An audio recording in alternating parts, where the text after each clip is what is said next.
Hey everyone, MTH Pine and welcome to All Worlds Must Fall. What is All Worlds Must Fall, you ask? I like to call it a turn-based roguelite, Tech-Noir, gay nightclub assassination time travel game.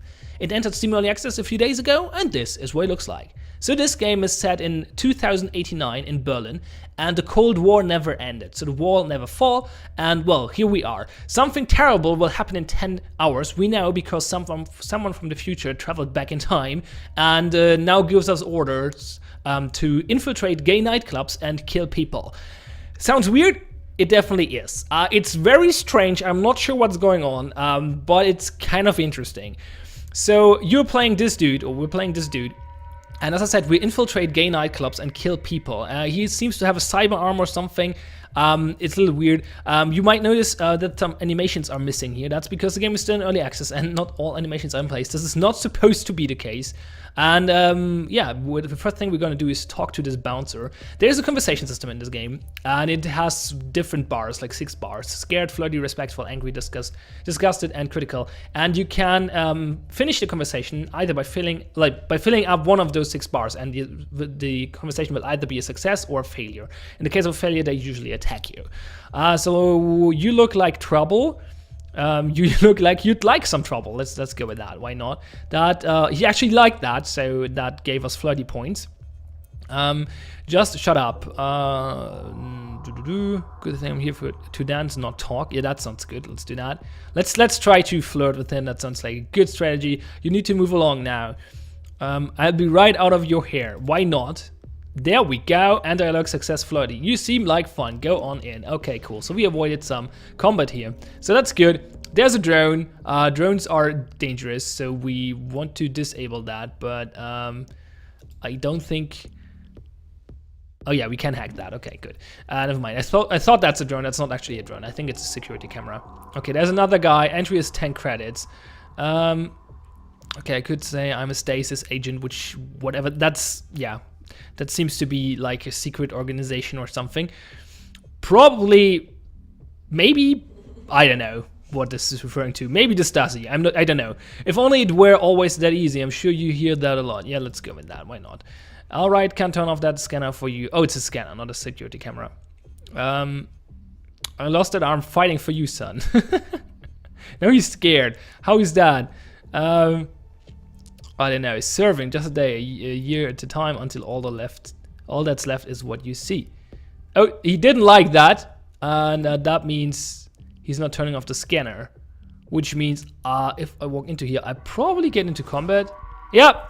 Okay. So now we're entered combat, and it's a roguelite game. It's actually, the mechanics are fairly close to roguelike actually. You move when enemy moves, or the other way around actually, and every action is 1 turn. And shooting or moving 1 square, or you can dash for two tiles in 1 turn, which costs you time, or time is a resource down here, which is actually, the game is turn-based and real-time at the same time. So it's turn-based, but there's also in real-time, this time resource is going down in real-time, as you can notice. And that doesn't mean I lose when it runs out, but I use my abilities, or my abilities use up the time resource. So if I actually run out of time resource, then I'm in trouble because I can't use my abilities anymore, and they're pretty important. Or, well, one ability I have right now, which is the undo mechanic. I can undo a thing that happened, which is important because, well, I'll explain that in a moment. There's permadeath and stuff.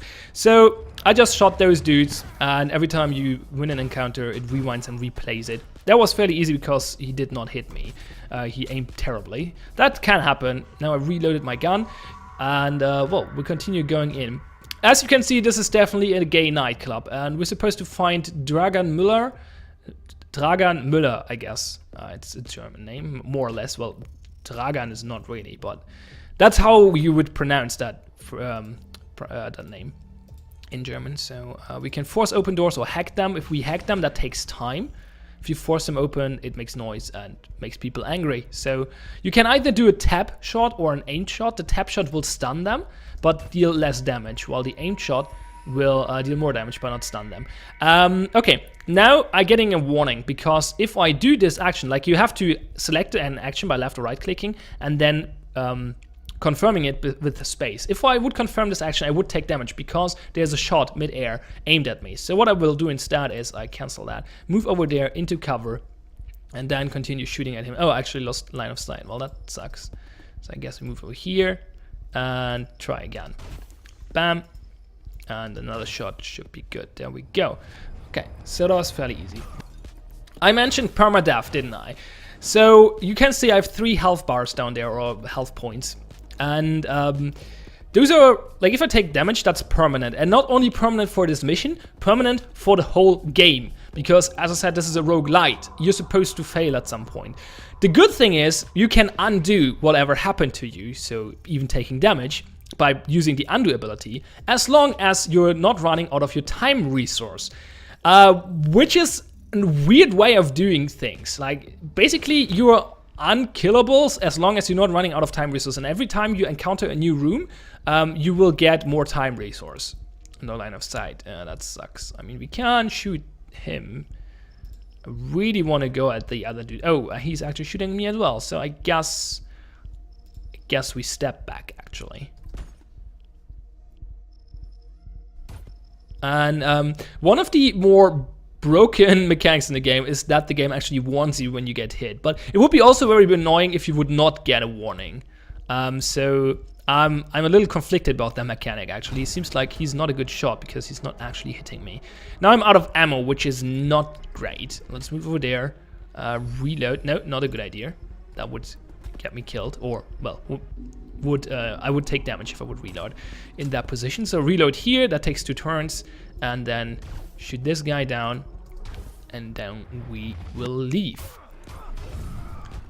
So the game is really weird, as you might have noticed. I'm going to talk about the mechanics a little bit. So it's really strange because, as I said, the game warns you if you would get hit. So usually it's possible to avoid damage. Which makes the whole perma damage and permadeath thing a little strange. Which makes the game a little easy, actually. It makes the game too easy. Because I don't know, you will just avoid all the damage. And even if you play too quickly, because you're actually running on a timer, so it's not like you're not it's not really turn-based, as I said. You cannot think forever what to do.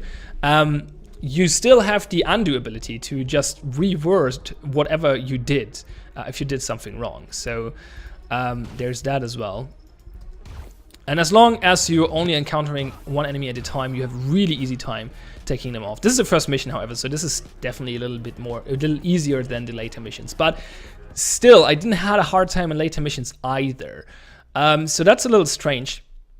I think the game is a little too easy right now for the most part. Especially if you get one essential upgrade in the shop, which is the secondary weapon, which I will buy now, because it's just really good. It means I have 2 pistols now, which means I can switch weapons, which doesn't even cost an action. So you can shoot until one pistol is empty, then switch weapon to the second one, and you're good. I could buy a third one, no I can't right now, but two is enough, really, for the most part. You can upgrade the weapons or change them to better weapons if you want to. You can also unlock the rewind feature, which means you rewind time without rewinding yourself. So you stay where you were, so you can cheat with that basically. Kick in a door, go into the room, rewind time, doors closed again, stuff like that. Traceback is the opposite. You rewind yourself without rewinding the world. So basically you kill an enemy but take damage in the process. You trace back and the enemy is still dead but you didn't took the damage. So those seem to be useful abilities as well. But you're usually just fine with undo, at least I was so far. So, yeah. The mechanics are really, really strange, as I said, but very interesting as well. The main issue I have with it is that the game is too simple and too easy so far. Like, you only control one guy, so there's not too much to think about. You don't have too many different actions you can shoot, and you can do the tap shot and the aim shot. You have to move into cover, and sometimes you have to reload or press the undo button if you did a mistake. Besides that, there's not much to do, and therefore I never run out of time resource, which makes the game like impossible to lose. Basically, I actually lost the first run because of a bug. I left the game mid-mission, which you can do, and then I re-entered the game and had to restart the mission, and as soon as I got into the mission, the game told me that I died, which makes no sense. I guess that's just a bug, which is here because of early access. But yeah, it's a little strange. It's a little strange. I would recommend holding off of this until it's actually released and then take another look at it. That's at least what I will do, because it definitely looks promising. This could have potential, but right now it's a little simplistic and a little buggy and unfinished and unpolished, obviously, without the animation of the main character and the enemies. So that's a little strange. The setting is definitely, well, unique, very unique. I don't really like the aesthetics personally, but I appreciate that it is very, very unique and creative. So that's the thing. I think about the mechanics, like having this combination of turn-based and real-time and having to manage the time you think, because the time resource is a limited resource that ticks down, is a cool idea. But as I said, you only control one dude, so it's not that hard. If you would control multiple characters at once, then you would actually get then it would actually get hectic, and you would have to manage this time resource, or somehow like make the game more complex in a different way. Controlling multiple characters at once was just it's just the most obvious thing to do it. I think that would improve the game, actually. I'm not sure if it would fit the game or the vision of the game designers, but right now it doesn't really work for me. So that's definitely an issue I have with it. It's just too easy right now, and it gets pretty boring because there are not too many interesting decisions to make, because you just shoot people and there's not much to consider there. Mainly because you're OP. Your character is OP because your shots are instant and the enemy shots have traveling time, which allows you to dodge them, and that's pretty ridiculous. So yeah, I don't know. Let's take a look at the option menu, which is pretty good. If I remember correctly. I think I looked at it yesterday. Yeah, exactly. We have windowed full screen mode, so borderless window mode, windowed and full screen, all three options here. That's always nice to see. We have various graphics settings, no detailed settings, unfortunately, only the presets, but whatever. We have resolution settings, which you cannot change while in windowed full screen mode. That makes sense usually. We have an FPS counter down here. The game runs fine at 60 FPS, brightness sliders, so that's good. We have different volume sliders, that's awesome. You also have the option to play audio without focus, like only very few games do that, and it's a really cool option to have, in my opinion, because some people just prefer it this way. It's like one way, and some prefer it the other way. It's especially important for people who do streaming and stuff, because sometimes you, like, depending on your setup, you want this to be checked on or off. But it's also good for people who just have their games sometimes tapped out or do multiple things at the same time. So really neat option to have. Only very few games have it. And oh, actually, you have more advanced graphic settings. Never mind, I take that back. And a frame rate cap, you can go 30 FPS, 60 FPS, or no cap at all. And that's cool. You can also turn off that the game will send anonymous stats to the developer. Yeah, so that's good. The option menu is really, really good, in my opinion. And the game is definitely very interesting, but definitely not done yet, and I will hold off for final judgment until I played the release version. So I'm definitely gonna keep an eye on this.